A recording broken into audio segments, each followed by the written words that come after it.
Welcome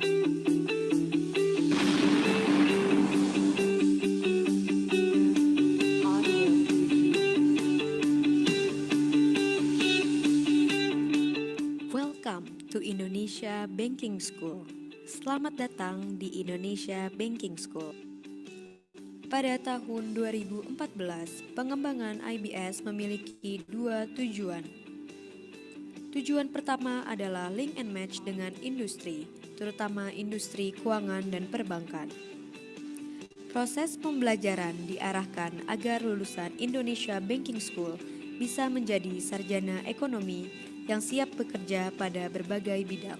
Tujuan kedua adalah mempersiapkan agar alumni Indonesia Banking School mampu bersaing pada lapangan kerja yang tersedia pada masyarakat ekonomi ASEAN. Seperti diketahui, pada tahun 2020, Indonesia akan bergabung dalam pasar tunggal industri keuangan dan perbankan.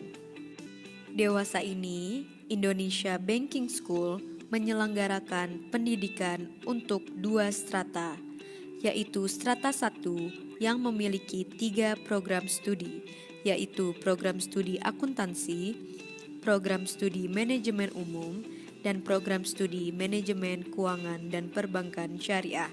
Dalam rangka mengantisipasi kebutuhan tenaga kerja yang berwawasan revolusi industri 4.0, pada tahun 2019 akan dibuka program studi baru, yaitu program studi ekonomi digital. Program Strata 2 Magister Manajemen menyelenggarakan 4 konsentrasi, yaitu manajemen keuangan dan perbankan, manajemen pemasaran, manajemen risiko, manajemen sumber daya manusia, dan manajemen keuangan dan perbankan syariah. Untuk program Sarjana Ekonomi Strata 1, proses perkuliahan dilaksanakan dalam 4 tahap. Tahap pertama adalah perkuliahan yang berkaitan dengan teori ekonomi yang merupakan dasar dari mata kuliah yang diambil pada semester-semester berikutnya. Tahap kedua adalah semester 3 sampai dengan semester 6, di mana mahasiswa telah memilih program studi yang diminati, dan mereka mengikuti perkuliahan sesuai dengan jurusan yang diambil. Pada 4 semester ini, mahasiswa mendapatkan pengetahuan dan keterampilan sesuai dengan jurusannya, dan mereka mengikuti perkuliahan di kelas dan latihan praktek terutama menggunakan laboratorium minibank. Tahap ketiga adalah pada semester 7, di mana mahasiswa mengikuti praktek kerja atau magang yang dilaksanakan pada lembaga-lembaga keuangan dan perbankan, termasuk lembaga regulator seperti Bank Indonesia, Otoritas Jasa Keuangan, dan Bursa Efek Jakarta. Selama 1 semester, mahasiswa menghadapi suasana bekerja yang sangat berbeda dengan suasana belajar di kampus. Tahap keempat adalah semester 8, di mana mahasiswa bertugas untuk menyelesaikan tugas akhirnya berupa penyusunan skripsi dan mengikuti kursus-kursus untuk memperoleh sertifikasi profesi. Kursus-kursus yang dimaksud meliputi General Banking 1, Manajemen Risiko, Public Speaking, dan Ekonomi Digital. Sertifikat yang diperoleh dari kursus-kursus ini akan dipergunakan sebagai sertifikat keterangan pendamping ijazah. Pada akhir mata kuliah ke Bank Sentralan, setiap mahasiswa berkunjung ke kantor-kantor perwakilan Bank Indonesia selama 2 minggu. Di kantor Bank Indonesia tersebut, mahasiswa memperoleh penjelasan tentang praktek pelaksanaan tugas-tugas Bank Sentral, yang meliputi pengendalian moneter dan sistem pembayaran. Kerja praktek terkait dengan kegiatan operasional keuangan dan perbankan dilaksanakan selama 4 bulan pada 20 bank umum, baik konvensional maupun syariah. Selain itu, mahasiswa juga dapat memilih untuk melakukan praktek kerja pada lembaga keuangan lain, seperti Bursa Efek Jakarta dan Kantor Akuntan Publik. Untuk mencapai dua tujuan dalam pengembangan IBS, Indonesia Banking School menyelenggarakan 5 kegiatan yang wajib diikuti oleh setiap mahasiswa. Yang pertama adalah kewajiban bagi seluruh mahasiswa untuk memiliki agama dan sedapat mungkin mempraktekkan ibadah agama yang dianutnya. Yang kedua adalah kewajiban untuk mengikuti pendidikan tentang wawasan kebangsaan yang bertujuan agar setiap mahasiswa memiliki pemahaman dan mencintai 4 pilar kebangsaan, yaitu NKRI, Pancasila, Undang-Undang Dasar 1945, dan Bhinneka Tunggal Ika. Program ini dilaksanakan bekerja sama dengan Resimen Induk Kodam Jaya. Persyaratan ketiga bagi mahasiswa adalah bebas dari narkoba. Seluruh calon mahasiswa dites oleh Badan Nasional Narkotika untuk memastikan bahwa calon mahasiswa tidak terpapar oleh penggunaan narkoba. Kegiatan keempat adalah pelatihan soft skill bagi mahasiswa dalam hal berorganisasi dan keterampilan berbicara di muka umum. Kegiatan kelima adalah pelatihan untuk berbicara di dalam bahasa Inggris yang dilaksanakan dengan media perkuliahan menggunakan 2 bahasa bilingual, yaitu bahasa Inggris dan bahasa Indonesia. Indonesia Banking School telah menjalin kerjasama dengan 4 perguruan tinggi dari luar negeri, yaitu Murdoch University dari Australia, Swain University of Technology dari Afrika Selatan, University of Technology Mara dari Malaysia, dan Konkan University dari Thailand.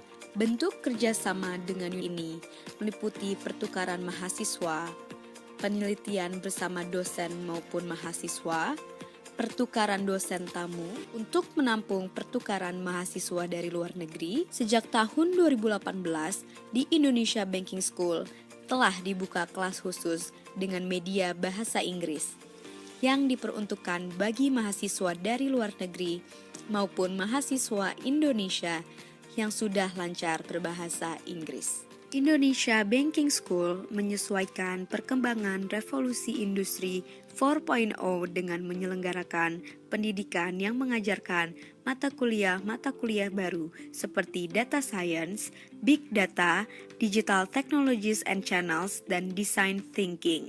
Pada setiap silabus perkuliahan, terutama yang berkaitan dengan teknologi, disisipkan bahan perkuliahan baru yang memuat pengetahuan dan keterampilan dalam pemanfaatan teknologi.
Selamat pagi Pak Rufi. Selamat pagi Pak Rofi.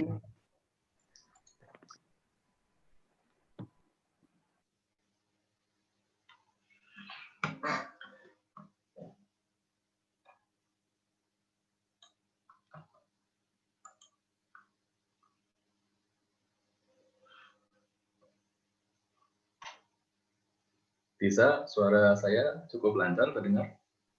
Lancar Pak. Lancar, Pak. Ya, lancar Pak. Pak Antio. Mas Raffi? Siap, Mas Raffi. Siap, Pak Raffi? Insya Allah. Ya, oke.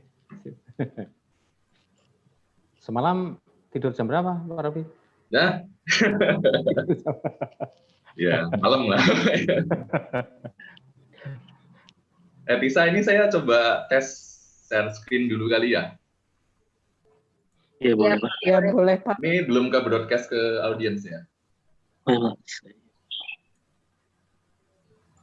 Tes ya.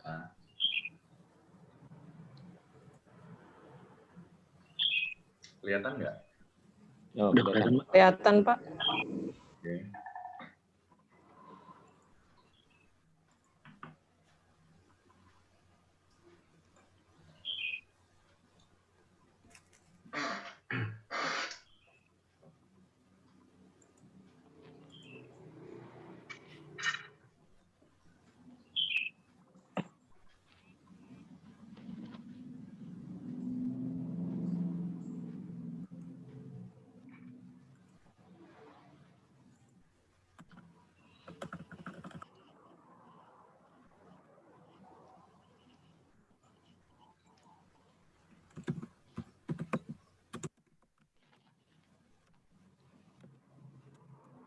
Ini share screen-nya saya matikan dulu atau gimana dari panitia?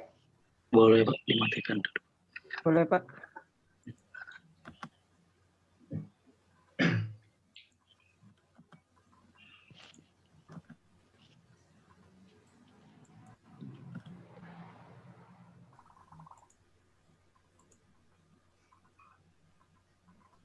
Ini ada Pak Gatot, Pak Sparta, Bu Santi, Bu Meta, selamat pagi. Assalamualaikum, Pak Rofi. Selamat pagi. Selamat pagi. Bentar ya, Pak Rofi, ya. Saya lagi memastikan dengan pihak UITM. Ya. 50.000 sama si induk dijual 90.000. Berarti keuntungannya yang dicatat oleh induk berapa? Nah, 10.000. Ya, 10.000 itu harus beli.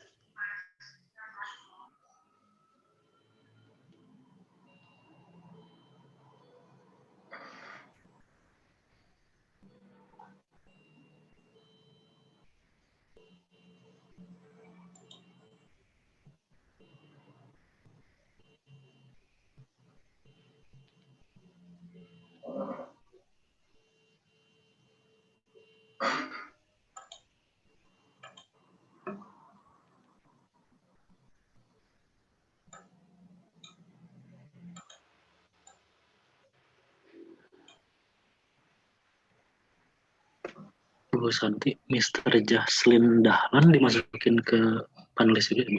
Ya, boleh.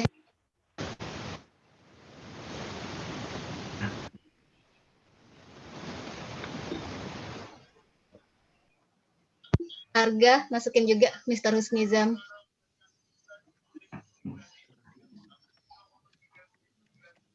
Udah join belum, Mr. Husnizam? Halo, selamat pagi. Selamat Selamat pagi, pagi. Puan Selamat pagi. Jaslin. Hai, Bapak Wani. Selamat pagi, Ms. Jaslin. How are you today? I'm fine, thank you. And how are you? I'm fine, thank you. Terima kasih. You're already online now? Yeah. Morning, Bapak Sparta. 67 ya? Ya, sudah.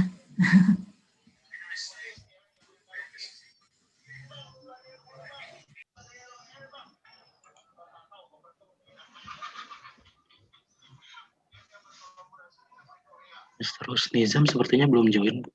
Belum join ya, Gak ya? Iya, belum. Yeah, I think he is not here.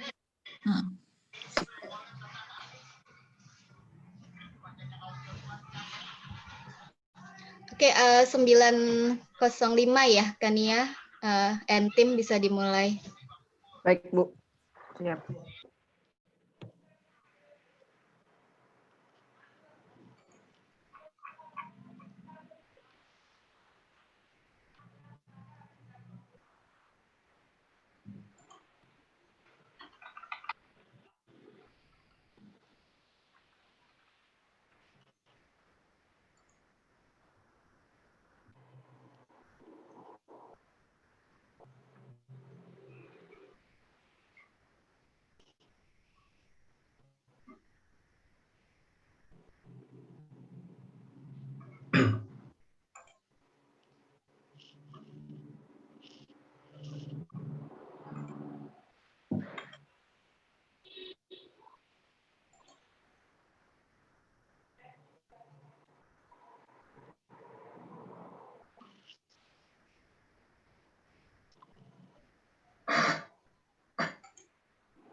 Assalamualaikum warahmatullahi wabarakatuh.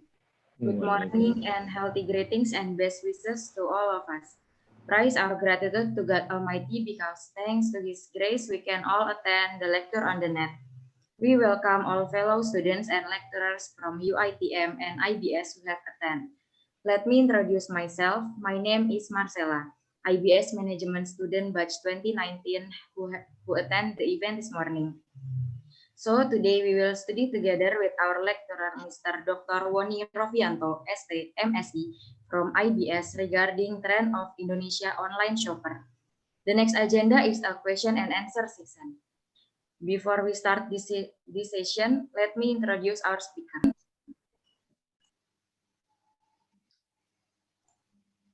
Mr. Rofianto was finished a Bachelor of Engineering in 2001 at Bandung Institute of Technology.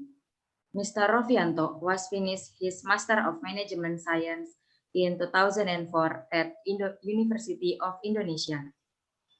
Mr. Rofianto was finished his Doctor of Management Science in 2014 at University of Indonesia.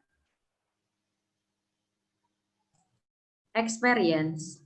Mr. Rovianto was a faculty member at STECP in 2004 until 2005. Mr. Rovianto was a lecturer graduate School of Management at University of Indonesia in 2013 until 2016. Mr. Rovianto is now a faculty member in Indonesia Banking School in 2004 until present.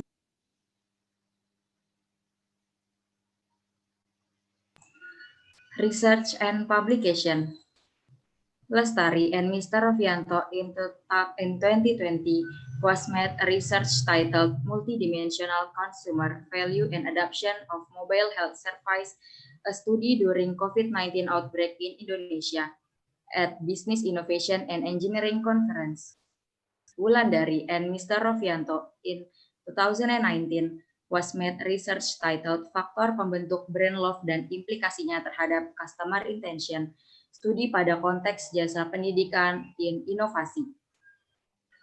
Rido and Mr. Rovianto in 2018 was made a research titled Drivers of Viral Marketing Attitude and Its Implication Toward Mobile Viral Marketing Intention, research on chatting platform context at the 6th Gajah Mada International Conference on Economic and Business. Mr. Rovianto, Cornelis, and Rifkansyah in 2017 was made research titled Visual Electronic Word of Mouth Usefulness and Credibility, the Antecedents and Consequences on Jurnal Ilmu Manajemen dan Ekonomi. To all lecturers and participants of lecture on the net this morning, if there are any questions regarding the material delivered by Mr. Rovianto, you can submit through the question and answers column below. For Mr. Rovianto, we need to say that your time to explain the material is only 40 minutes. For Mr. Rovianto, the time is yours.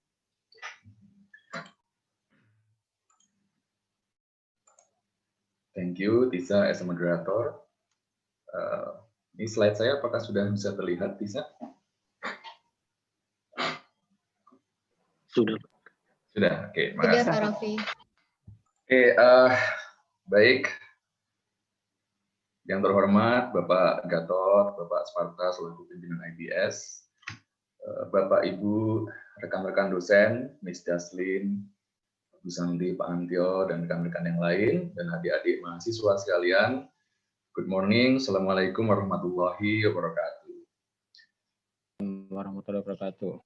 Oke, supaya lebih dekat dan bersahabat, saya akan membawakan presentasi kali ini in mix ya, blended aja ya, antara English dan juga bahasa Indonesia. Of course, nanti adik-adik student juga bisa mengajukan pertanyaan either in English or in bahasa Indonesia or in bahasa Malaysia. Okay, as previously scheduled, today agenda of lecture on the net is about trend of Indonesia online shopper. Firstly, let's take a look at the statistical fact about Indonesian population size among other countries in the world. As we can see on this demographic illustration on this slide, Indonesia is the 4th largest country in terms of population. Ya, saya awali diskusi kita hari ini dengan mengangkat population size dari Indonesia karena tentu saja ini nanti akan berdampak pada fakta-fakta lain mengenai tren konsumen Indonesia and of course termasuk online shopper-nya gitu ya. Ya, tentunya fakta tadi akan mempengaruhi informasi lain. For instance, Indonesia is also the 4th place in terms of number of internet user compared to other countries in the world. Of course, this data is proportional with that large population data in previous slide. And according to this fact also, we can see that at this moment in 2020, penetration rate of internet user in Indonesia is around 73%, and the numbers increase from year to year, so that by 2025, internet penetration rate in Indonesia will probably match the other countries that currently hold the top position of internet penetration rate in the world. Kalau saya balik lagi ke tahun 2000 ya, waktu itu internet penetration rate di Indonesia itu tergolong yang cukup rendah dibandingkan negara lain di dunia.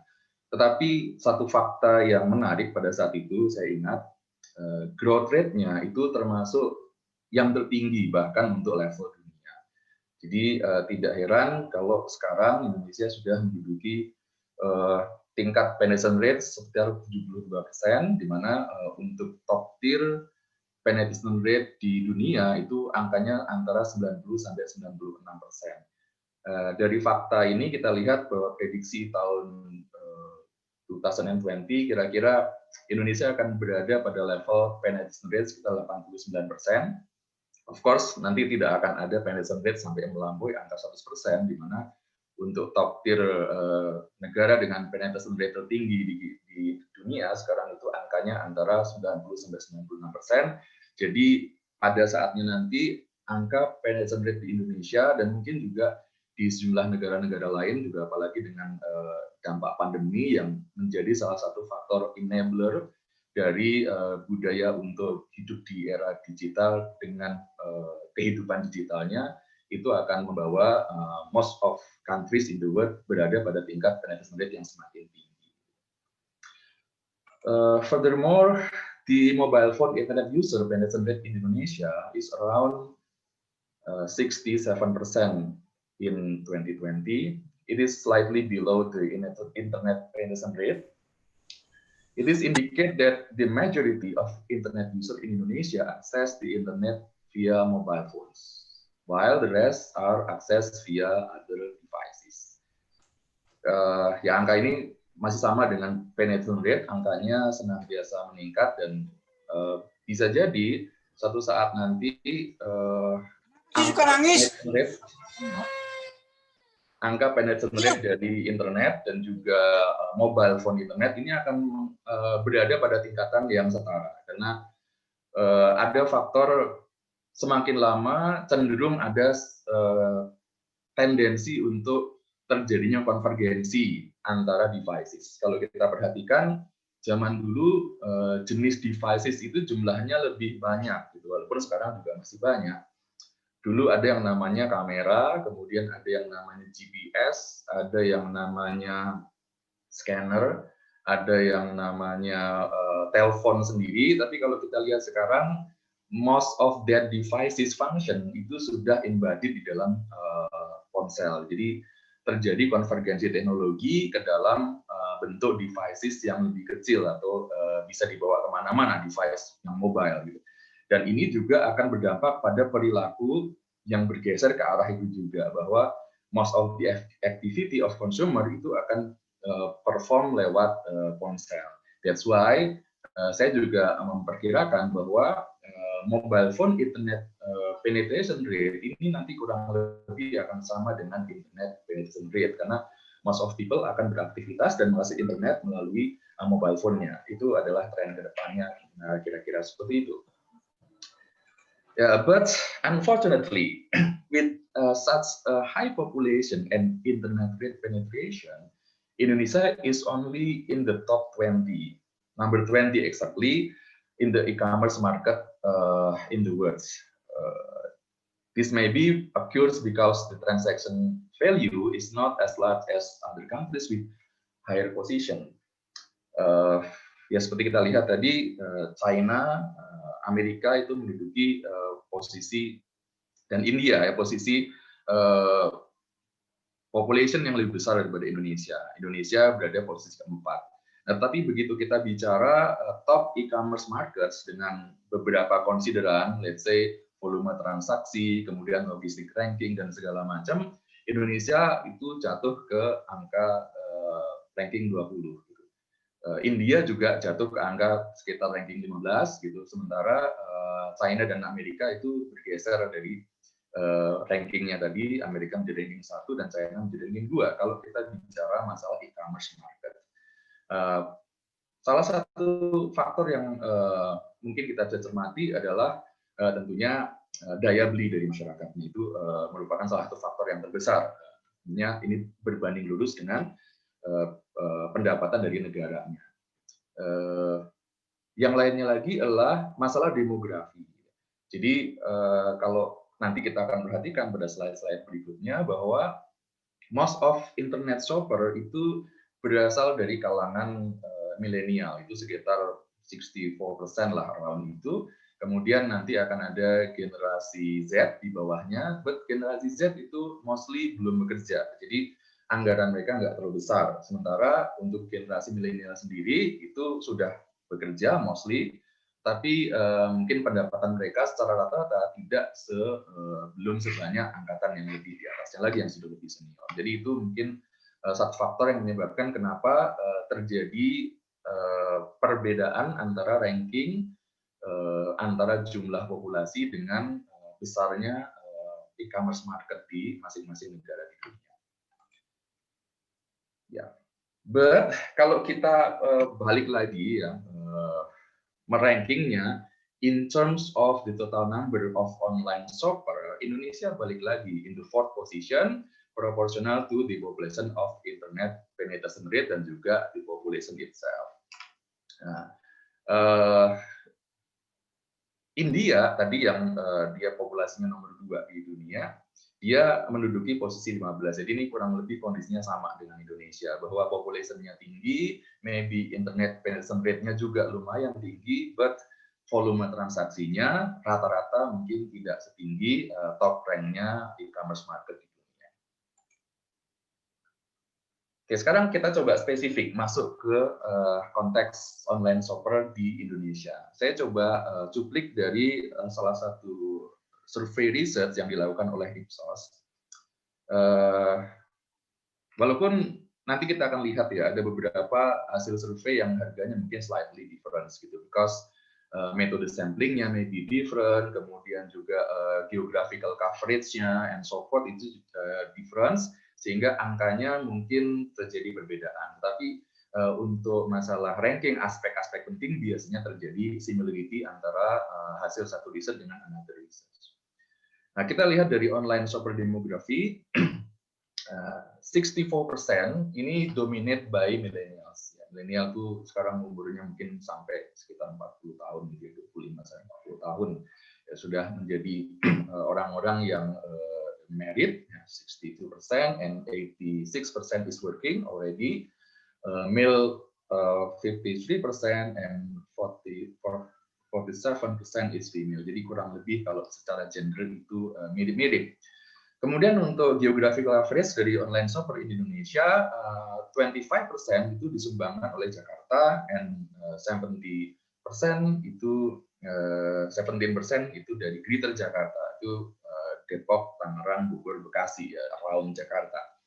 Itu 17%, and Java Island outside Jakarta and Greater Jakarta itu 37%. Kalau kita total semuanya itu sudah account for 80% demographic of online shopper in Indonesia. Ya, ini suatu hal yang tidak mengherankan karena di Pulau Jawa itu kalau di Indonesia akses internetnya itu yang paling bagus. Dan juga perputaran uang di Indonesia paling banyak tuh di Jawa. Lebih banyak lagi nanti di Jakarta dan Greater Jakarta. Jadi angka-angka ini tentu saja merupakan refleksi dari kondisi infrastruktur internet di Indonesia dan also income dari penduduk di Indonesia sebarannya seperti itu. And then hasil survei ini, karena yang ditanya tentunya adalah mereka-mereka yang merupakan online shopper, jadi pernah atau sering berbelanja secara online. Itu 81% itu berasal dari upper economic level. Ya, tetapi standar yang dipakai di dalam survei ini, upper economic level itu menengah atasnya itu batasnya adalah sekitar rata-ratanya itu 3,3 miliar rupiah income per month. Ya, kalau di Indonesia itu masih merupakan namanya standar ini ya, upah minimum regional. Jadi ya pas untuk bertahan hidup. Jadi mungkin kalau belanja online pun belanja hal-hal yang kecil aja, maybe a little bit of fashion, kemudian alat-alat makeup dan seterusnya. Ya. Jadi, faktanya kira-kira seperti itu. Okay, now we're going to break down what is the reason for the online customer Indonesia to shop online. Nanti saya akan bawakan dari dua hasil riset berbeda dan hasilnya slightly different, tapi aspek-aspek pentingnya kurang lebih sama. In the persentase mungkin berbeda karena satu riset itu menggunakan pertanyaan yang bisa pilih lebih dari satu option, sementara pertanyaan yang riset yang lain itu menggunakan pemilihan yang mutually eksklusif. Jadi nggak boleh pilih lebih dari satu. Itu tentunya akan membedakan hasil. Kita perlu lihat dua-duanya, tetapi in the end nanti kita akan end up dengan satu kesimpulan tertentu. Nah, kita lihat reason for customer in Indonesia to shop online itu mulai dari yang paling tinggi, yang paling banyak dijawab itu adalah save time and effort. Of course, karena online shopping itu memiliki tingkat convenience yang lebih tinggi, can be anytime and from anywhere gitu ya. Kemudian alasan yang kedua adalah can compare the price of goods and then have a more complete product variant. Of course ini compared to offline shopping ya. Jadi kalau offline shopping kan untuk membandingkan itu effortnya lebih tinggi. Jadi terjadi asymmetric information yang lebih tinggi dibandingkan dengan secara online. Of course itu juga salah satu strong point dari pembelanjaan online.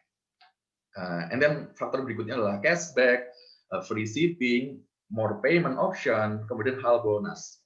Nggak tahu di Malaysia mungkin kurang lebih ada event yang sama ya, Miss Jaslyn. Kalau di Indonesia ini disebutnya sebagai Harbolnas, Hari Belanja Nasional. But harinya rupanya ada banyak gitu. Dalam satu tahun di Indonesia itu setidaknya ada 3 Harbolnas. Ada 10-10, ada 11-11, 12-12, tanggal 10, bulan 10, tanggal 11. Ya, but sebagai orang-orang marketing tentunya kita tahu that's a marketing gimmick ya untuk meningkatkan angka penjualan.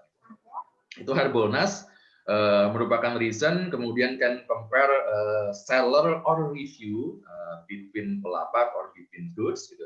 Can earn points, ya, interesting.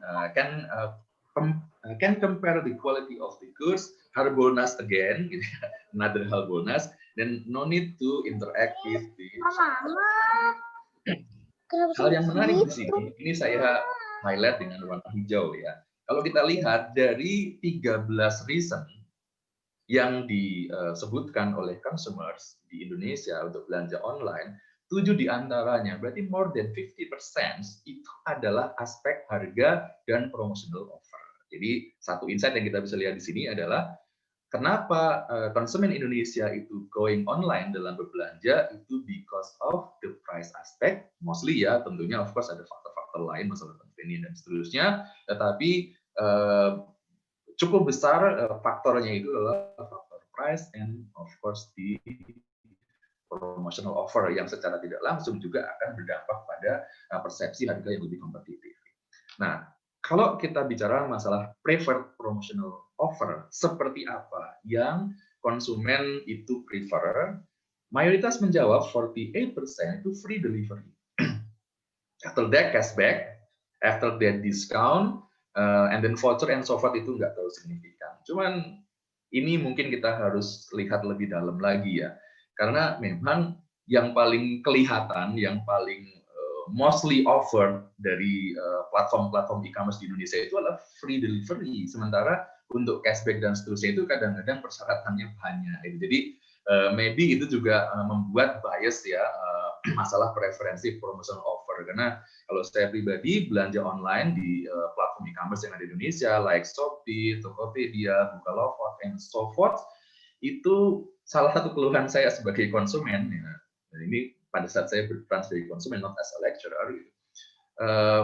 Untuk mendapatkan promotional offer berupa cashback or discount itu syaratnya banyak, harus minimum belanja sekian and bla bla bla bla dari pelapak yang ini dan seterusnya, very complicated. Jadi itu yang menyebabkan mungkin sebagian consumer tidak terlalu mengharapkan penekanan pada situ. Padahal itu terutama pada konsumen-konsumer yang hendak beli barang-barang kecil gitu, barang-barang yang harga mungkin 10.000, 20.000 sampai 30.000, nggak mungkin mereka maksakan beli barang-barang itu ditambah sekian kali lipat untuk mencapai minimum transaksi tertentu untuk mendapatkan persentase. Dan kadang-kadang kalau saya lihat persentase sekarang juga tidak seperti era-era tahun 2017, 2018 yang angkanya bisa mungkin cukup fantastik secara persentase gitu, bisa 10% sampai 30%, sementara kalau sekarang itu seringnya itu di angka 5% bahkan kurang dari itu. Jadi satu-satunya hal yang bisa diharapkan dari sisi promotional offer adalah free delivery. Biasanya ini sejumlah kondisi persyaratannya lebih mudah. Kalau dalam rupiah itu kebanyakan free delivery bisa mulai ditawarkan mulai harga pembelajaran minimum 30.000 sampai 50.000. Ada yang melakukan seperti itu. Sebagai perbandingan mungkin untuk adik-adik di Malaysia supaya bisa membayangkan biaya delivery di Indonesia itu berkisar yang paling murah itu sekitar 9.000. Kalau mau cepat itu bisa sampai 20.000 atau 30.000. Jadi kita bisa bayangkan harga barangnya yang mau dibeli 30.000 kurang lebih sama dengan biaya transportnya. That's why kemudian free delivery menjadi satu promotional offer yang sangat preferred oleh konsumen-konsumen Indonesia. Itu satu fakta yang lain. Nah, kemudian kita lihat driver for online shopping, but dari another surveyor. Ini misalkan kita ambil dari datanya Deloitte. Ini yang saya bilang tadi. Fakta angkanya maybe slightly different karena mereka melakukan mapping dengan teknik sampling yang different, kemudian geographical coverage yang saya lihat berbeda. Ini untuk yang Deloitte itu tidak fully nasional, but nggak apa-apa kita ambil untuk sebagai comparison karena di sini dia mengambil dalam skala 100%. Jadi dia mutually eksklusif, nggak kemudian dia pilihnya tuh konsumen yang paling mendorong yang mana. Misalkan price dia nggak boleh pilih tempat lain. Makanya kalau di total ini angkanya 100%. Sementara survei yang tadi itu dia boleh multiple option. Makanya kemudian Harbolnas muncul 3 kali di sana. Jadi supaya kita melihatnya itu bisa lebih proporsional. Nah, jadi di sini sama ternyata dengan yang tadi, price itu menjadi aspek yang paling dominan, followed by practicality. Ya, tentunya ini kalau yang di tempat survei yang tadi, yang Ipsos itu bicara masalah convenience gitu ya. Kemudian ease of product search untuk comparison, promotion juga menjadi top drivers untuk online shopper di Indonesia, and kemudian so forth. Nah, sebaliknya kita lihat faktor apa yang menjadi deterrent yang untuk menghambat konsumen di Indonesia untuk melakukan online aspek di security issues. Ya, itu yang paling dominan, terutama di era-era terdahulu. Kalau sekarang udah bagus.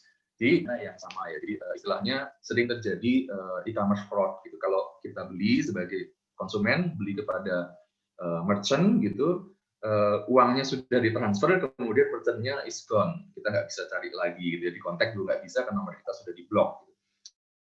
Nah, di era sekarang itu hal itu bisa secara masif diturunkan, gitu ya. Dengan adanya platform-platform e-commerce seperti Shopee, Tokopedia, Blibli, and so forth. Kenapa? Karena mereka menjadi mediator di tengah. Kalau konsumen belanja langsung kepada merchant gitu, uang ditransfer langsung kepada merchant, merchantnya bisa hilang. Tapi kalau lewat platform, itu uangnya ditransfer ke platform dulu, baru nanti ditransfer kepada merchant kalau si konsumen sudah menyatakan produknya accepted gitu. Jadi di sini ada garansi masalah keamanan di sisi tidak terjadi penipuan dalam hal uang sudah ditransfer kemudian barangnya tidak diantarkan. But ternyata untuk sebagian people, terutama yang mungkin masih jarang melakukan transaksi online, security issues itu menjadi faktor yang merupakan the most deterrent for online shopper di Indonesia. Kemudian yang lainnya adalah lack of knowledge, kemudian long delivery times. Ini sering dikeluhkan kalau di review-review, yang sering disalahkan itu dan bintangnya dikurangi adalah merchant-nya. Ya, memang agak kurang fair bagi merchant karena masalah delivery ini sebetulnya faktornya dari sisi si pihak logistiknya dan si konsumen sendiri yang memilih harga untuk delivery-nya itu yang biasanya rentangnya paling murah antara 3 sampai 5 hari itu kalau tidak ada delay. Jadi long delivery time ini masih menjadi problem bagi konsumen. Kemudian price ini dua sisi. Jadi kalau saya bisa menafsirkan di sini, price menjadi faktor pendorong karena potensial bisa mendapatkan a better price karena asymmetric information-nya kan turun. Tapi dia juga bisa jadi penghalang bagi konsumen yang tipikal tidak begitu piawai membanding-bandingkan produk karena offering di marketplace itu kan sangat diverse gitu ya, mulai dari yang harganya sangat kompetitif sampai yang harganya mungkin coba seperti cari mangsa gitu, jadi harganya dipasang tinggi. Ini bagi konsumer yang mungkin belum terlalu knowledgeable bisa menjadi suatu isu tersendiri, masalah price yang dinilai probably lebih mahal daripada kalau mereka belanja di merchant yang ada di sekitar mereka secara offline. Plus satu lagi yaitu tadi aspek delivery fee gitu ya, makanya tadi kalau pembelanjaan itu ada offering delivery fee itu bisa menjadi pendorong yang lebih instan supaya konsumen bisa membeli. Gitu. Dan yang lainnya itu aspek-aspek seperti kesulitan kalau mau mengembalikan barang, dan terutama pada merchant-merchant yang menawarkan harga sangat kompetitif, biasanya mereka nggak melengkapi dengan garansi yang cukup longgar gitu. Jadi mereka biasanya menerapkan garansi yang cukup ketat, harus nanti dibuka ininya pas mereka unboxing gitu, bahkan sampai nggak menawarkan penggantian sama sekali dengan tentunya mereka mengupayakan sudah diperiksa dulu sebelum barangnya diantarkan. Oke, sekarang secara overall, jadi kalau tadi kan kenapa konsumen belanja online, driver-drivers. Nah, sekarang kalau kita lihat lebih dalam lagi, setelah orangnya di dalam, jadi sudah mau belanja online, lalu banding-bandingkan antar merchant, what is the factor yang mendrive mereka untuk, oke, saya pilih beli ini di sini. Nah, sekarang kembali lagi, price ternyata masih menjadi top drivers, kemudian diikuti oleh quality. Quality ini kadang-kadang nggak bisa kita lihat langsung kalau kita belum pernah beli di situ. Gitu ya. Nah, ini biasanya orang bisa forecast pakai melihat review dari produk-produk sebelumnya. Maka saya sendiri, kalau saya berperan sebagai buyers, gitu, pas saya mau beli, saya jarang mau beli ke merchant yang belum ada ratingnya. Atau barang yang belum direview sama orang lain. Jadi, ini menjadi satu faktor penting karena itu adalah proxy untuk kita bisa memperkirakan quality, dan ternyata quality memang masih menjadi aspek penting untuk pada akhirnya konsumen membeli. Kalau yang tadi kan kenapa mereka memilih online belanjanya, kalau yang ini kenapa kita mau beli di situ dan memutuskan untuk beli, itu price dan quality adalah aspek yang penting. Kemudian yang ketiga adalah trust, karena tadi masih ada security itu, kemudian diikuti dengan taste, availability, promotion, and so forth. Sekarang kita tiba pada e-commerce mana yang di Indonesia itu leading. Ada fakta yang menarik di sini yang saya ambil. Saya coba ambil comparison antara first quarter dari 2019 compared to the third quarter dari 2020. Di awal 2019 itu yang leading di Indonesia e-commerce platformnya adalah Tokopedia, which is mean itu merupakan e-commerce lokal gitu ya, yang diinitiate di Indonesia gitu, walaupun of course kalau investor itu banyak dari mana-mana gitu. Diikuti oleh Bukalapak juga, ini pemain lokal. Nah, Shopee ini adalah bukan dari e-commerce lokal gitu ya. Tetapi mereka cukup agresif ya, mulai dari 2017-an itu mereka agresif dengan itu free delivery. Jadi seingat saya dulu awal-awal Shopee masuk itu untuk menarik atensi masyarakat dengan term free delivery. Walaupun kemudian syarat dan ketentuannya ditentukan gitu ya. Nah, yang menarik adalah karena cukup gencarnya Shopee ini, saya lihat memberikan promotional offer kepada konsumen Indonesia, terutama di awal. Sekarang sudah mulai agak dikurangin, begitu juga yang lain jadi imbang sekarang kurang lebih.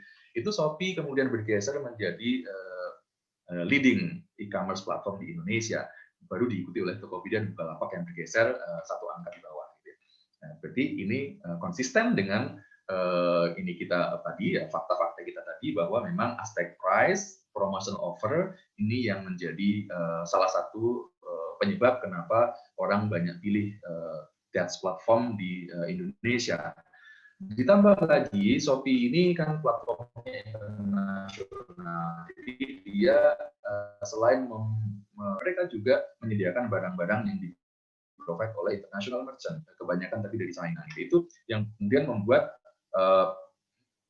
produk range-nya itu menjadi relatif lebih lebar untuk di Shopee dibandingkan Tokopedia dan Bukalapak. Ini merupakan challenge bagi dua e-commerce di belakang Shopee itu, if mereka mau mempertahankan dominasinya di top 3 dari e-commerce platform di Indonesia. Ini faktanya kira-kira seperti itu. Oke, sekarang kita lihat agak masuk sedikit lagi ke dalam dari sisi aspek demografis ya. Ini saya ambilkan dari survei yang lain yang fokus pada the most demographic consumer online di Indonesia, yaitu Gen Z dan Gen Y, milenial. Nah, di sini memang masih generasi milenial menduduki porsi yang lebih banyak daripada Gen Z. Ini datanya diambil pada most popular promotion time di Indonesia, yaitu Ramadan Sale, kemudian Harbolnas di 11.11 dan 12.12. Kalau kita lihat dari platformnya, mobile platform itu lebih banyak dipakai. Memang karena kebanyakan konsumer milenial dan juga Gen Z itu lebih cenderung menggunakan ponsel kemana-mana dibandingkan dengan laptop. Maybe agak different dengan saya yang generasi X, saya lebih prefer sebagian pekerjaan saya lakukan di desktop. Di mobile itu yang ringan-ringan aja. Termasuk berbelanja saya juga masih mixing antara desktop dengan mobile. Tapi Gen Z dan milenial faktanya around 90% rata-rata di kedua generation itu menggunakan mobile most often dibandingkan dengan desktop. Kemudian, what is the best selling product category for millennial and Gen Z?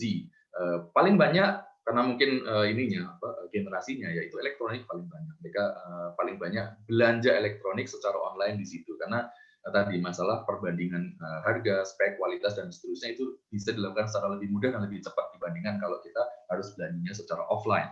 Kemudian fashion menduduki porsi kedua, diikuti dengan health and beauty, dan yang paling terakhir adalah home and living karena mereka mungkin sebagian masih anak muda jadi belum terlalu banyak memikirkan masalah home and living produk kategori. Bagaimana dengan distribusi Indonesia? Masih paling banyak adalah bank transfer, gitu, karena ini yang dimiliki oleh most of people. Nah, kemudian tapi pelan-pelan sudah mulai bergeser dengan dorongan promotional offer yang cukup gencar, gitu ya. Itu adalah digital and mobile wallet. Di Indonesia cukup banyak digital and mobile wallet ini, ada GoPay, ShopeePay, OVO, macam-macam. Ya. Kemudian credit card ada 20%. Kemudian cash on delivery bagi mereka yang masih kurang trust kepada transaksi online, atau mungkin mereka masih di awal-awal, or mereka tidak punya mekanisme pembayaran yang di atasnya. Mereka pilih cash on delivery. Lalu sisanya itu lebih kecil, yaitu debit card dan yang lainnya.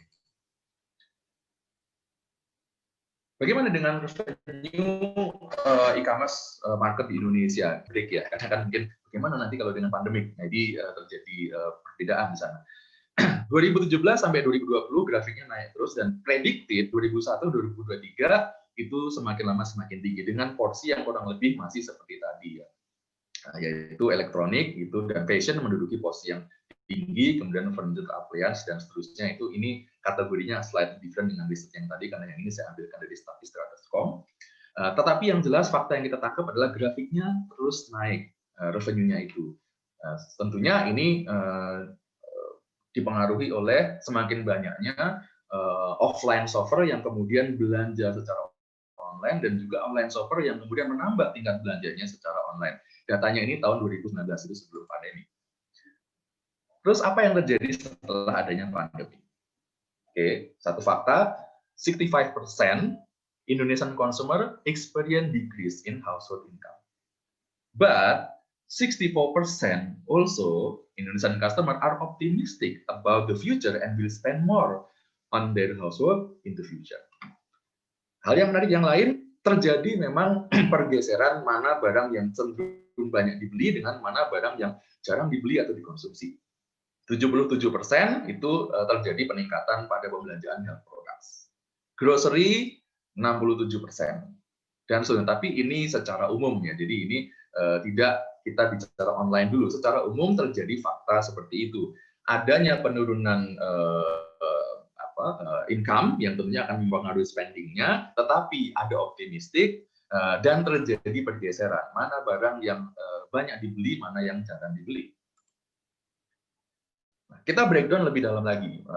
Bagaimana breakdownnya barang-barang yang dibeli dan kurang dibeli. Saya highlight yang sentimennya positif aja ya. Jadi yang intensi pembeliannya naik, yaitu grocery, snack, household supply, personal care product, dan entertainment. Jadi mostly mereka itu berada pada the bottom of the pyramid. Jadi kalau kita lihat, kita ingat piramida Maslow itu posisinya yang di bawah itu banyak dibeli, basic necessity.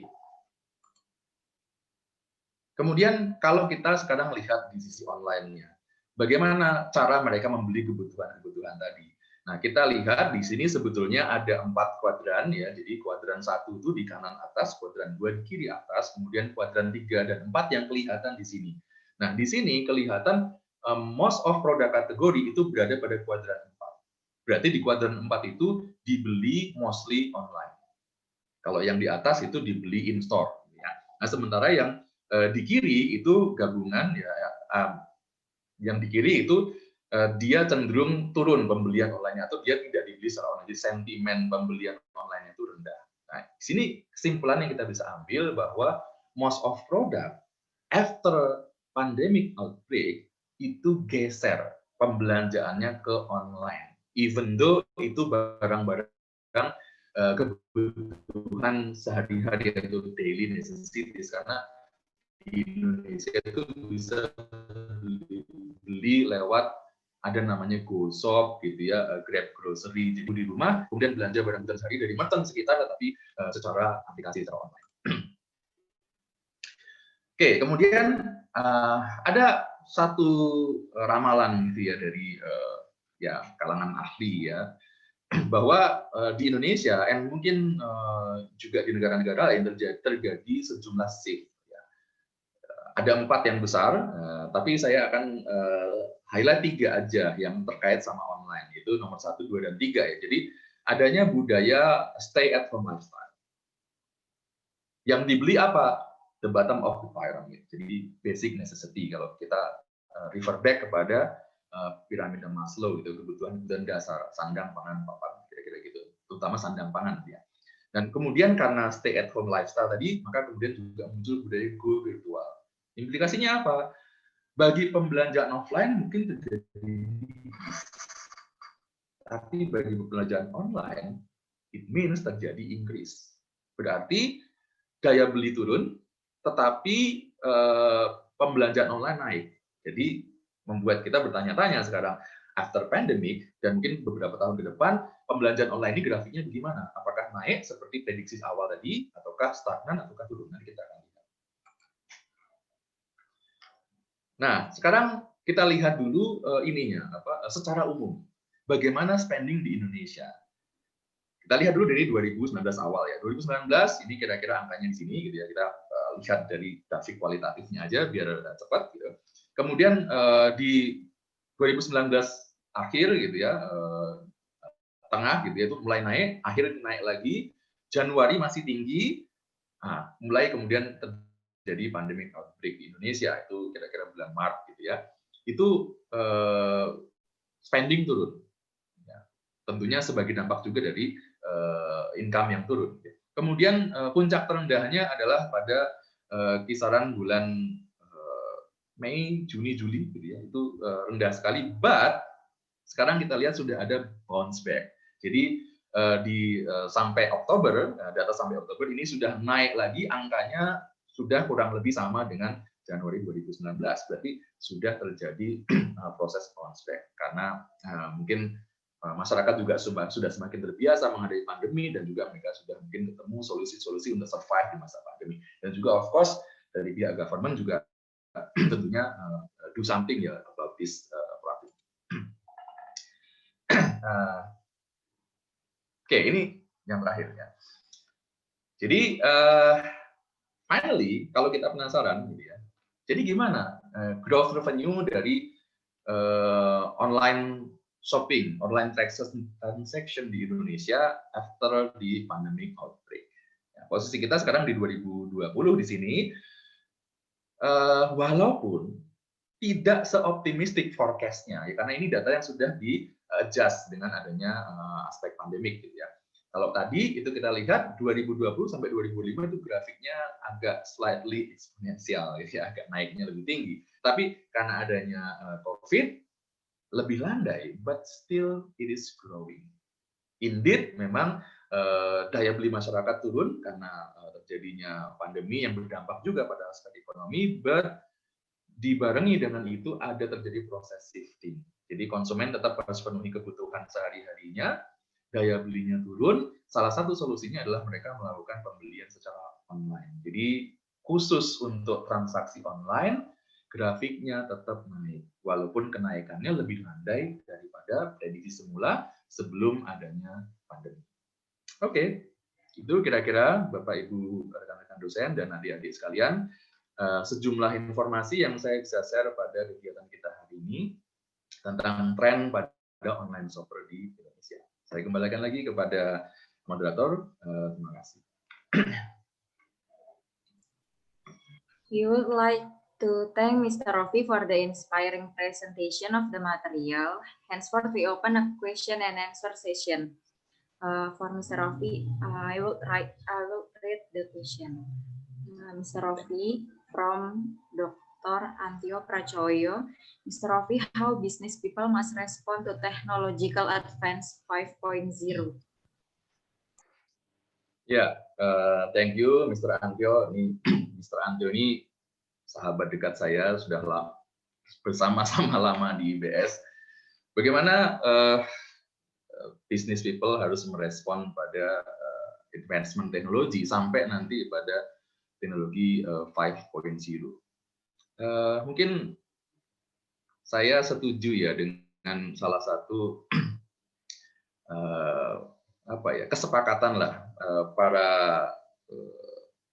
orang-orang level CEO ya, kalau mereka mengadakan diskusi gitu ya, bahwa mereka bilang bahwa one of the most important thing to survive in business adalah nomor satunya itu adalah adaptability.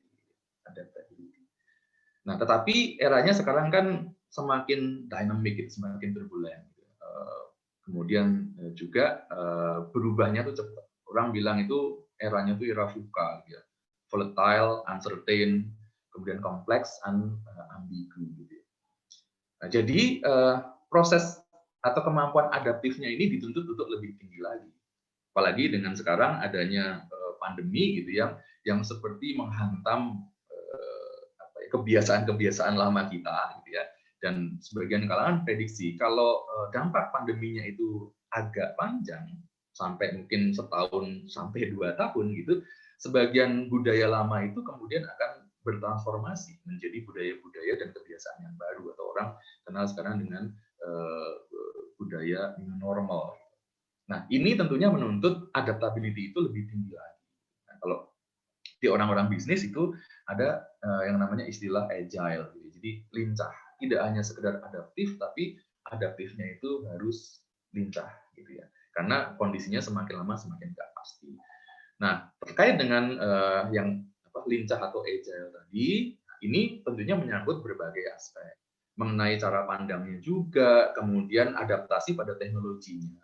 Nah, maka mungkin ini adalah kabar gembira bagi adik-adik sekalian yang sekarang masih menempuh pendidikan, bahwa di masa depan itu adalah dunianya adik-adik sekalian. Kami yang sudah di generasi X dan ke atas ini mungkin hanya mendorong dan membimbing aja gitu. Jadi tapi eranya adalah era teman-teman sekalian. Jadi terima kasih kepada Pak Andre, itu pertanyaan pengingat sebetulnya untuk kita semua, tidak hanya kepada business people tapi juga kepada adik-adik sekalian yang nantinya akan terjun pada dunia bisnis juga, bahwa kapabilitas pada aspek teknologi itu harus mulai dipersiapkan mulai dari sekarang dan diasah kemampuan untuk bisa adaptifnya dan agile-nya. Dan di dalam itu tentunya nanti nggak akan lepas dari masalah aspek kreativitas dan keinovatifan. Itu yang mungkin poin-poin yang harus ditingkatkan. Kira-kira itu Pak Ante yang bisa saya berikan. Oke, thank you, Mr. Rafi. Terima kasih, Bang. There is another question from Nur Rasyaswani. What is the safety level of online payment in Indonesia? Ya, Oke, bicara masalah safety level ya, ini nggak bisa kita jawab dengan satu jawaban gitu ya. Problemnya adalah providernya tuh kan banyak gitu ya, dan bentuknya tuh diverse gitu. Di Indonesia, mungkin di Malaysia juga kurang lebih fenomenanya sama gitu ya saya kira. Online merchant itu ada yang mulai dari levelnya personal, jadi orang jual barang. Biasanya mereka menggunakan media-media yang sederhana, dari misalkan Facebook, Instagram, dan lain sebagainya. Walaupun kadang-kadang jualan lewat Instagram pada beberapa kasus itu revenue-nya juga bisa, omsetnya bisa besar banget gitu, tergantung dari kepiawaian mereka. Nah, untuk yang lewat media-media informal seperti itu, it means itu modalnya kan trust. Jadi kita kalau mau beli kepada merchant gitu, itu kita transfer duluan, mostly itu begitu. Nah, kecuali beberapa merchant yang mereka mungkin mencoba untuk penetrating the market, gitu ya. Mereka berani tawarkan barang dikirim duluan, kemudian barang dikirim dulu baru nanti pembayaran dilakukan, but itu jumlahnya kecil gitu ya. Jadi kalau yang sektor informal itu agak repot kita membicarakan masalah keamanan transaksinya atau keamanan terhadap terjadinya penipuan atau fraud gitu. Nah, itu tetapi banyak terjadi di era-era mungkin 2015 ke bawah gitu. Nah, di era-era pertengahan itu kalau di Indonesia ada salah satu online forum terbesar ya, largest online forum in Indonesia. Itu namanya Kaskus ya. Nah, di sana mereka yang di Indonesia ya, maybe little bit different with another countries. Mereka menginisiasi satu mekanisme yang namanya rekening bersama, atau kami di Indonesia itu kenal dengan sebutan RekBer, rekening bersama. Bagaimana mekanismenya? Itu mirip seperti mekanisme yang sekarang difasilitasi oleh elektronik e-commerce platform di Indonesia yang besar-besar, yang kecil-kecil juga sekarang sudah. Jadi si pihak RekBer ini merupakan facilitating terjadinya transaksi. Konsumen bertransaksi dengan seorang merchant atau satu entitas merchant. Terjadi deal di sana, konsumen lakukan pembayaran tidak kepada merchant tetapi kepada pemberi layanan rekening bersama. Ini pihak ketiga. Duitnya transfer ke pihak ketiga. Yang ini merupakan satu entitas yang dipercayai oleh, kalau waktu di Kaskus itu dipercaya oleh forum. Jadi trust-nya itu trust forum. Jadi memang trust ini penting karena memang aspek security-nya ini nggak bisa dipukul rata untuk semua circumstance. Jadi sangat diverse. Nah, kemudian setelah itu merchant mendapatkan konfirmasi dari pihak rekening bersama bahwa uang sudah masuk dari customer XYZ gitu. Maksudnya mereka punya mekanisme tertentu. Barangnya dikirim. Kemudian si pembeli perlu mengklarifikasi bahwa they already receive the products. Gitu. Dia bilang kepada rekening bersama, kemudian rekening bersama akan transfer ke mereka. Ide ini yang kemudian sama seperti teknik yang dilakukan oleh e-commerce platform modern di Indonesia, ya Shopee, Bukalapak, dan seterusnya. Mereka menggunakan mekanisme yang sama, yaitu si platform menjadi penjembatan atau perantara baik terjadinya penawaran transaksi, proses transaksinya sendiri, pencatatannya, dan termasuk penjagaan keamanannya. But still, itu sudah dilakukan pun masih kemungkinan terjadi adanya ketidakamanan. Misalkan sebagai contoh, orang sudah pesan barang, lalu barang yang diterima itu tidak sesuai dengan yang dijanjikan. Itu can be happen. Barang sudah dipesan, barangnya memang diantar, tetapi kemudian hilang di dalam perjalanan di pihak ekspedisi. Ini juga menjadi permasalahan yang segitiga. Si merchant bilang sudah kirim barangnya ke ekspedisi, ekspedisinya kadang-kadang mempertanyakan kemarin barangnya diasuransi atau tidak, konsumennya pusing mau nanyanya kemana.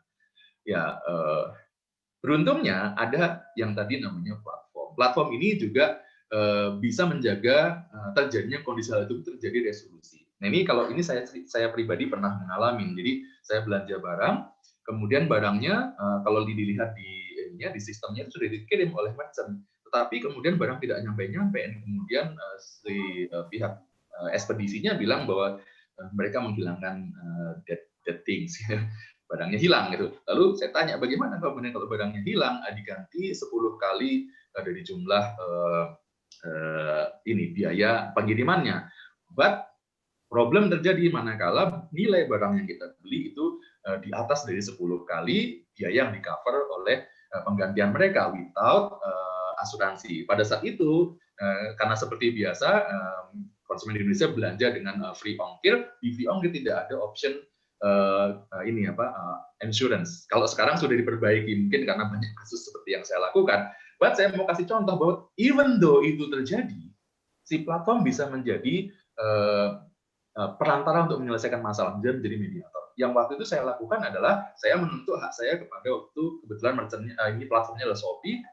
Bahwa Shopee itu kan punya garansi bahwa kita boleh meminta refund jika barangnya tidak sampai or barangnya tidak seperti yang diperjanjikan. Dan ternyata itu juga test case bagi saya pribadi, even though prosesnya lama, itu memakan lebih dari 1 bulan sampai kemudian biaya di credit back kepada rekening saya, tetapi it works gitu, bahwa mereka itu si platform ini bisa menyelesaikan permasalahan, mereka tentunya melakukan investigasi dan akhirnya mereka yang memutuskan pihak mana yang dimenangkan, apakah the merchant ataukah the consumer gitu. Jadi mungkin untuk saat ini itu beberapa hal yang bisa dilakukan. Jadi bagi konsumen mungkin perlu mencermati mana kira-kira platform yang lebih mudah untuk dilakukan. Dan di Indonesia itu terjadi budaya ada produk turunan gitu yang sebenarnya terjadinya di masyarakat. Misalkan gini, seorang merchant jualnya di Instagram gitu ya.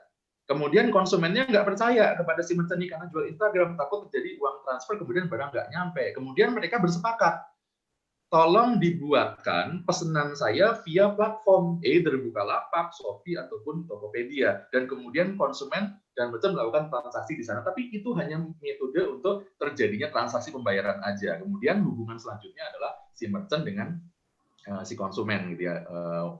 Termasuk tadi nanti di cover sampai ke masalah pengiriman. Jadi bisa sekarang pelapak-pelapak yang dia menggunakan Instagram dan seterusnya itu mengenhance mekanisme transaksinya lewat. Ya kalau untuk yang lain, misalkan government, tentunya kita punya undang-undang IPA gitu ya untuk melindungi hal-hal lain yang mungkin tidak tercover di situ, dan juga untuk di perbankan sendiri, tahu saya ada layanan bahwa konsumen bisa mengajukan komplain apabila terjadi penipuan seperti itu, dan biasanya pihak perbankan akan mencoba mencari cara sebatas yang mereka bisa secara regulasi mereka lakukan. Ya. Tapi kalau pesan saya pada dua pihak saja yang mungkin dekat dengan kita, untuk konsumen ya tentunya berhati-hati memilih merchant dan mekanisme transaksi. Bagi merchant, sebetulnya bagi merchant juga bisa potensi terjadi ditipu oleh konsumen, itu sering terjadi juga. Maka saat ini salah satu solusinya adalah menggunakan mediator. Salah satunya adalah melalui merchant-merchant yang e-commerce yang cukup modern. Kira-kira mungkin itu beberapa kiat yang bisa kita lakukan sekarang. Due to time limitations, I will read 2 more questions. The second question is from Satria. In recent time, Mr. President Joko Widodo appealed to the public to spend on domestic products in order to help the Indonesian economy. In this case, does the government has a right to intervene the e-commerce to only sell domestic products? Okay. Of course, government termasuk juga Presiden Mr. Joko Widodo senantiasa mengendorse ya, dari pihak pemerintah termasuk Bapak Presiden itu mengendorse bangsa Indonesia untuk membeli produk. I think ini adalah hal yang common ya, terjadi pada semua negara, bahwa semua negara tentunya berharap masyarakatnya untuk terdorong untuk membeli produk lokal first, kemudian baru kita membeli produk yang lain yang tidak ada disediakan oleh produk lokal. Tapi tentunya di sana nanti akan ada beberapa issues yang juga perlu di-highlight oleh kalangan di luar pemerintah. Jadi kalau pemerintahnya tentunya mereka melakukan sejumlah upaya termasuk mengendorse, kemudian juga membuat regulasi dan facilitating yang memungkinkan produk lokal itu terdorong untuk maju. Nanti masalah lainnya itu kembali kepada dua pihak sisanya, yaitu pihak si merchant yang pertama, yang kedua adalah pihak si konsumen. Nah, kalau konsumen berarti ini masalah bisa jadi aspek nasionalisme, ini juga di dalam penelitian pemasaran cukup banyak diteliti ya, ethnocentrism and so forth gitu. Cuman kembali lagi, yang namanya manusia itu kan sering dipengaruhi oleh economic motive gitu ya, lebih gede. Kalau misalkan dihimbau untuk beli produk lokal, tetapi ternyata ada tawaran produk dari luar yang karena hal-hal tertentu harganya bisa lebih kompetitif, ini kadang-kadang menjadi pilihan yang tidak mudah bagi konsumen. Berarti apa? Tantangannya juga ada pada si produsen atau si merchant. Berarti mereka tidak bisa juga mengandalkan hanya semata-mata lokal. Kalau itu kan artinya pilihan voluntary. Pemerintah tentunya sudah tepat selalu mengingatkan, selalu mengendorse, dan ini rasanya berlaku umum ya, di Malaysia juga sama, di negara lain juga sama, pemerintah pasti selalu mengendorse, membuat regulasi-regulasi yang mendukung dan seterusnya. Tapi kemudian juga harus ada peran dari konsumen, tapi kembali lagi sifatnya voluntary karena manusia adalah manusia yang makhluk yang ekonomik gitu ya. Mereka juga tadi apalagi di Indonesia tadi grafiknya price itu adalah matters gitu, maka PR-nya juga bagi si produsen dan juga merchant. Artinya apa? Jangan-jangan mereka harus mengefisienkan proses produksi mereka, proses distribusi mereka dan seterusnya. Dan luckily transaksi online yang ada sekarang itu karena dilakukan secara bersama-sama ya, namanya kolaboratif atau sharing ekonomi, itu potensially bisa menurunkan biaya produksi dan delivery secara keseluruhan. Ditambah lagi dengan adanya pandemi ini kemudian mendorong berbagai kalangan produsen untuk melakukan mungkin revolusi gitu ya, perubahan secara cepat gitu ya. Bahkan yang terakhir itu saya cermati sekarang semakin marak yang namanya cloud atau ghost kitchen gitu. Jadi bikin makanan tanpa harus punya tempat untuk dine in. Jadi mereka punya kitchen aja, kadang-kadang kitchennya juga sharing gitu. Jadi ternyata bukan hanya marketplace yang bisa di-sharing, kitchen juga bisa di-sharing. Kayak inilah namanya kolaboratif space atau yang di kantor-kantor yang biasanya nggak harus dimiliki oleh satu perusahaan aja, tetapi disewakan untuk banyak perusahaan sehingga operating cost-nya tuh jauh lebih murah. Nah, hanya ini bentuknya kitchen gitu. Jadi kitchen yang sudah integrate biasanya sudah dikelolakan bersama mekanisme transaksi dan pembayarannya dan juga sama metode delivery-nya, dan mereka di sana ada beberapa entitas yang memasak bersama di sana. Itu tentunya akan memangkas biaya produksi. Ini yang saya bisa highlight salah satunya adalah di industri food and beverage gitu ya. Untuk makanan kan kebutuhannya kita tetap bahkan meningkat di era pandemi dengan budaya untuk stay at home gitu, tetapi mereka kan nggak bisa berhenti makan. Salah satu alternatifnya mereka adalah belanja secara online, dan ini yang kemudian disambut oleh kalangan pebisnis yang juga menghadapi masalah sulit, yaitu masalah ini perputaran uang dan membalanskan antara spending dengan revenue-nya dan seterusnya. Maka upaya-upaya efisiensi itu dilakukan.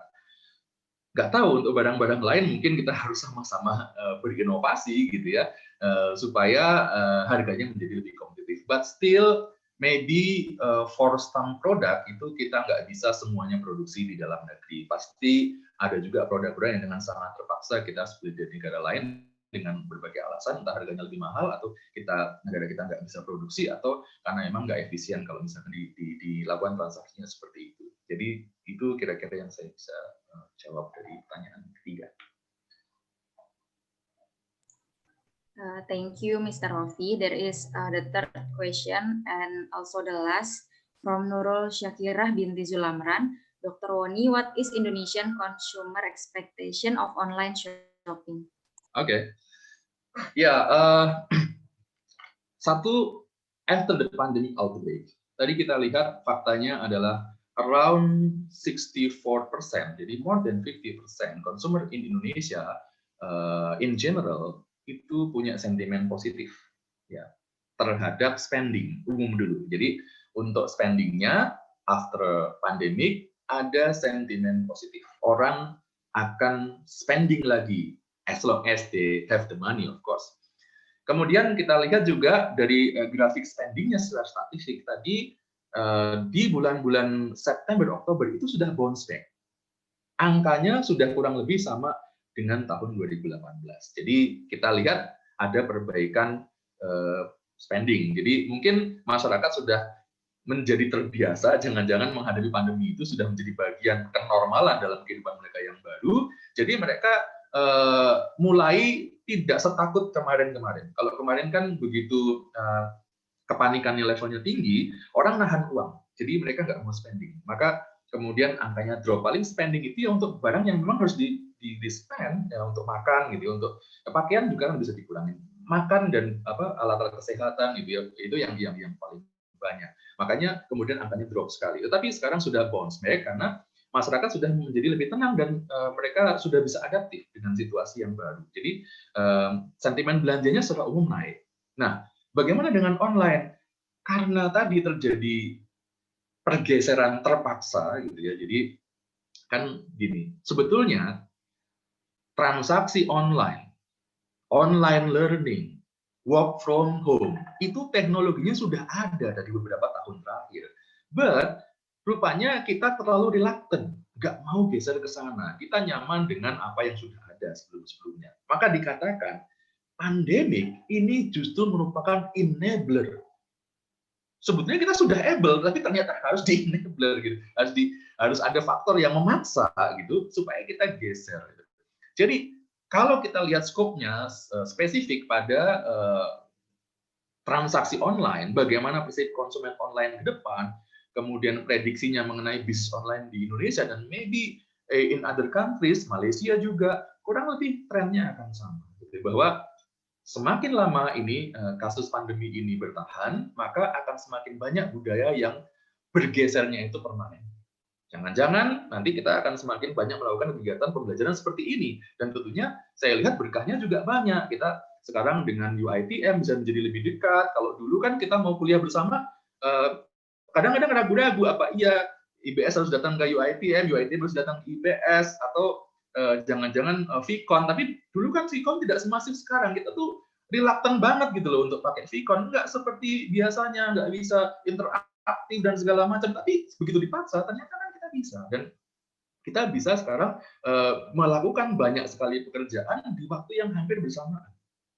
Kadang, apalagi kalau Bapak Ibu dosen, sahabat-sahabat saya di sini di IBS dan di Malaysia, kadang habis rapat, kita harus ngajar, habis itu harus sidang, habis itu harus kegiatan lain, ikut webinar, ikut sertifikasi, macam-macam. Jadi ternyata kekhawatiran awal kita bahwa kalau kita lakukan berbagai hal secara online itu menjadi inefisien, nggak sepenuhnya benar. Pada beberapa hal mungkin iya seperti itu yang masih membutuhkan interaksi fisik yang banyak, gitu ya. Apalagi misalkan produksi fisik ya, pertanian dan sebenarnya kalau masih menggunakan manpower, of course mereka tidak bisa serta-merta di shifting, kecuali nanti kalau secara teknologi juga semakin lama semakin diserap. Gitu. Jadi ini yang mendorong kemudian online, orang itu banyak beraktivitas online. Dampak dekatnya adalah transaksi juga orang semakin terbiasa online. Karena resiko, nggak biasa, nggak knowledgeable, sekarang ditabrak semua. Sama kayak di Indonesia, mungkin di Malaysia juga sama. Waktu itu bapak-bapak ini Gojek, ya ojek, yang driver motor itu yang kemudian membawa orang, zaman dulu nggak bisa pakai smartphone, tapi karena kemudian dijanjikan ada potensi income yang besar sekali. Kalau di Indonesia tuh dulu awal-awal bisa sampai 9-10 juta gitu per month, jadi kira-kira 3 kali lipat lebih tinggi dari 3 kali lipatnya dari upah minimum gitu. Jadi dibandingkan jadi pekerja itu yang upah minimum, mereka akan menjadi driver ojek gitu. Nah, tetapi mereka dipaksa menggunakan aplikasi. Dan karena kemudian sekarang banyak transaksi yang online lebih murah, bahkan generasi yang tidak milenial dan tidak Z seperti generasi saya X dan ke atasnya lagi, termasuk ayah ibu saya mungkin sudah mulai belajar untuk menggunakan itu. Jadi dengan semakin banyak kemudian konsumen bergeser pada transaksi online, secara keseluruhan, of course, even though mungkin transaksi secara totalnya offline dan online cenderung menurun karena ada krisis ekonomi, tetapi khusus untuk online grafiknya naik. Dan di grafik terakhir ini juga kita misalnya prediksinya masih naik walaupun lebih landai daripada prediksi sebelumnya di tahun 2009 before kita mengenal adanya pandemic outbreak event. Itu kira-kira jawaban yang saya bisa berikan pada pertanyaan. Terima kasih. Thank you, Mr. Raffi, for answering the three questions. Ladies and gentlemen, finally we come to the end of today's lecture on the net. We thank you for the presence and participation for all of you. Hopefully this event can provide benefits and understanding for all of us. On behalf of the entire event organizing committee, we apologize if there is something that is not comfortable. See you again on Lecture on the Net 2021.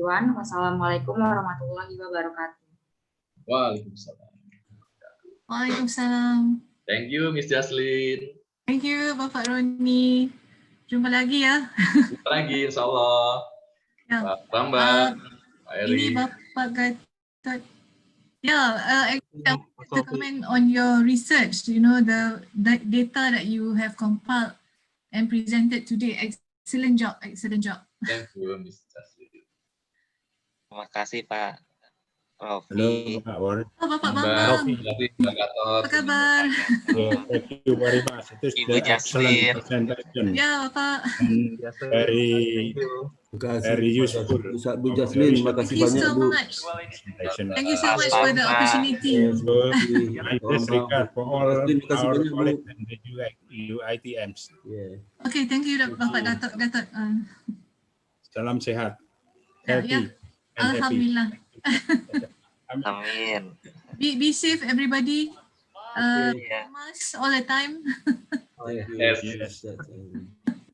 Okay, bye-bye. Assalamualaikum.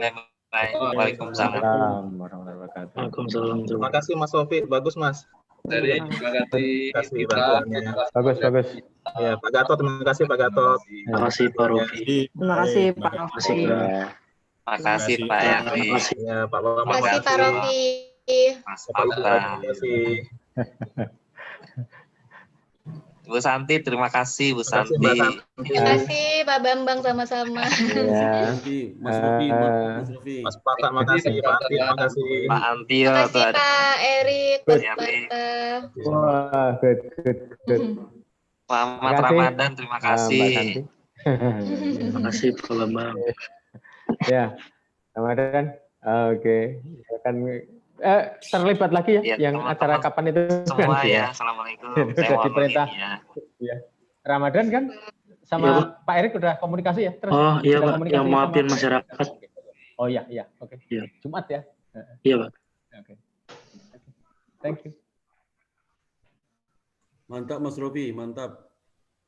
Ya, sama-sama Pak Sparta. Mantap, Walaupun bagus. tadi yang excellent sebetulnya bisa tadi ya full English, kalau saya gaduh-gaduh aja. Ya, nggak apa-apa. Boleh Pak, nggak apa-apa. Keren banget Pak Rofi. Boleh minta materinya ya Pak. Boleh monggo nanti saya share siapa yang membutuhkan, boleh monggo silakan di share. Iya, Itu oke. juga saya compile dari berbagai sumber kok. Oke, makasih Pak. Keren banget materinya. Nanti. Pamit Bapak Ibu sekalian, rekan-rekan mahasiswa. Assalamualaikum warahmatullahi wabarakatuh. Waalaikumsalam warahmatullahi wabarakatuh. Ini saya pamit juga ini. Iya Pak, matur nuwun. Salam, makasih banyak Pak. Bareng.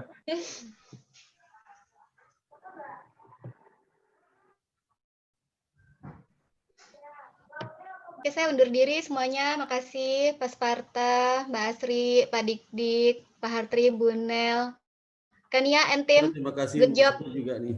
Makasih banyak Bu Santi. Good job. Oke. Banyak Oke ya, pamit ya. Assalamualaikum. Salam, terima kasih banyak Bu. Oh, recording, jangan lupa recording ya. Recording. Iya Bu, Nah. siap. Jadi